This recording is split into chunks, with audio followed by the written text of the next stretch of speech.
तो फ्रेंड्स आज फिर से देखने वाले हैं एक नया एंटीबायोटिक जो कि बैक्टीरियल इन्फेक्शन को ठीक करता है। ठीक है, तो उसी एंटीबायोटिक में से एक एंटीबायोटिक है जो कि है डॉक्सीसाइक्लिन कैप्सूल।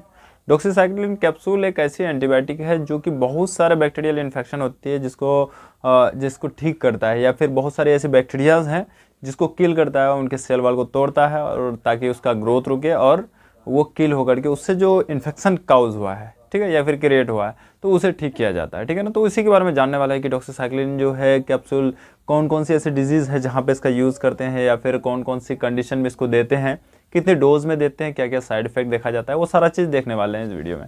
ठीक है, तो आइए सबसे पहले जान लेते हैं। मैंने बताया कि डॉक्सीसाइक्लिन एक एंटीबायोटिक है, और एंटीबायोटिक का मतलब कि बैक्टीरिया के जरिए से अगर कोई इन्फेक्शन होता है, ठीक है, तो उस इन्फेक्शन को ठीक करेगा, ना कि किसी वायरल के जरिए से, वायरस के जरिए से इन्फेक्शन या फिर प्रोटोजोआ के जरिए से इन्फेक्शन होता है तो उसको ठीक करेगा। ठीक है, एंटीबायोटिक मतलब होता है कि बैक्टीरिया, सिर्फ बैक्टीरिया के अगेंस्ट में जो मेडिसिन यूज़ होती है। ठीक है, तो बैक्टीरिया से रिलेटेड कौन कौन से इन्फेक्शन आती है या फिर कौन कौन सी डिजीज़ होती है जिसका डॉक्सीसाइक्लिन जहाँ पे इसका यूज़ करके उसे ठीक किया जाता है, तो उसी के बारे में देखने वाले हैं। सबसे पहले एक्नी के केस में बहुत ज़्यादा इसका यूज़ किया जाता है। एक्नी जो होती है, चेहरे में पिंपल्स वगैरह, ठीक है, तो वहाँ पे इस डॉक्सीसाइक्लिन कैप्सूल को यूज़ करके उस एक्ने को ठीक किया जाता है, उससे जो इन्फेक्शन होती है उसे ठीक करते हैं। और उसके साथ साथ यूटीआई के केस में भी यूज़ किया जाता है। यूटीआई के केस में क्या होता है कि यूरिनरी सिस्टम जो होती है ना, जैसे यूरेटर्स हो सकता है, यूरिनरी ब्लैडर हो सकता है, यूरेथ्रा हो सकता है, यहाँ पे किसी तरह का भी इन्फेक्शन अगर होता है किसी बैक्टीरिया के कारण, तो उस इन्फेक्शन को ठीक करने के लिए डॉक्सीसाइक्लिन का यूज़ करते हैं।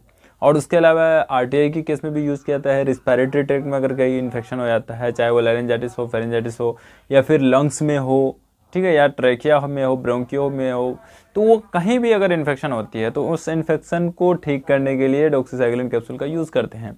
और उसके साथ ही स्किन एंड सॉफ्ट टिश्यू में अगर किसी तरह का इन्फेक्शन होता है तो वहाँ पे भी इसका बहुत अच्छा रिजल्ट देखा गया है।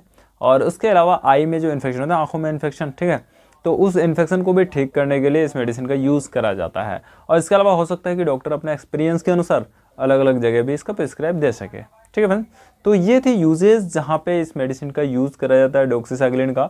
अब देख लेते हैं फ्रेंड्स इसका डोजेस की रिकमेंडेड डोज कितना दिया जाता है। देखिए, सबसे पहले तो 12 साल के जो छोटे बच्चे होते हैं ना, तो वहाँ पे इसको प्रिस्क्राइब नहीं किया जाता है, क्योंकि उसमें इसका नेगेटिव प्रभाव देखा गया है। और बात करें एडल्ट डोज की, तो एडल्ट डोज आपको 100 mg दिन में 2 बार या फिर दिन में 3 बार दिया जा सकता है। डिपेंड करता है कि पेशेंट की सिविरिटी क्या है या फिर पेशेंट किस कंडीशन में है, कौन सी डिजीज़ है, उसके अकॉर्डिंग ही डोज प्रिस्क्राइब किया जाता है। और बता दो फ्रेंड्स, ये मेडिसिन जो है डॉक्टर के प्रिस्क्रिप्शन पे ही मिलता है। ऐसे कैजुअली कोई मेडिसिन यूज़ नहीं करना चाहिए, क्योंकि हर मेडिसिन का कुछ ना कुछ साइड इफेक्ट होता है। कोई भी मेडिसिन अगर लेते हैं तो आप पहले डॉक्टर से कंसल्ट करें, उसके बाद ही मेडिसिन का यूज़ करें।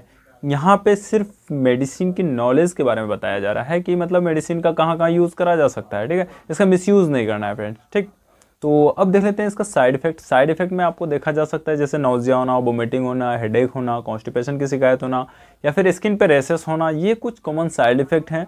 और इसके अलावा कोई भी अगर अनवांटेड कोई ऐसा साइड इफेक्ट देखा जाता है तो सबसे पहले तो मेडिसिन को रोक देना है, और उसके बाद आपने जो डॉक्टर है या फार्मासिस्ट है उससे कंसल्ट करें, ताकि इसके लिए जो फर्दर ट्रीटमेंट हो वो आपको दे सके। ठीक है फ्रेंड्स, तो ये कुछ कॉमन बातें थी। और बात करें इसका कंट्रा इंडिकेशन और कहाँ कहाँ इसको नहीं दिया जाता है, तो बात कर लें सबसे पहले पेनिसिलिन ग्रुप की जितनी मेडिसिन होती है ना, उसके साथ इसको नहीं देना चाहिए, क्योंकि ये इंटरेक्ट करता है एक दूसरे से। ठीक, और उसके साथ साथ प्रेगनेंसी के केस में या फिर लीवर किडनी का कोई प्रॉब्लम रहता है पहले से किसी पेशेंट को, या मेडिकल हिस्ट्री में रहा है, तो वैसे कंडीशन में पहले डॉक्टर से कंसल्ट करें या फिर अपना मेडिकल हिस्ट्री बता दें, उसके बाद ही मेडिसिन यूज़ करें। ठीक है फ्रेंड्स, तो ये थी कुछ कॉमन जानकारी डॉक्सीसाइक्लिन की। डॉक्सीसाइक्लिन कैप्सूल कहाँ कहाँ यूज़ करा था, आई होप कि आपका समझ में आ गया होगा कि डॉक्सीसाइक्लिन किस कंडीशन में देते हैं या फिर कौन कौन सी डिजीज़ में दिया जाता है। ठीक है फ्रेंड्स, और यही तक थी आज का इस वीडियो में फ्रेंड्स।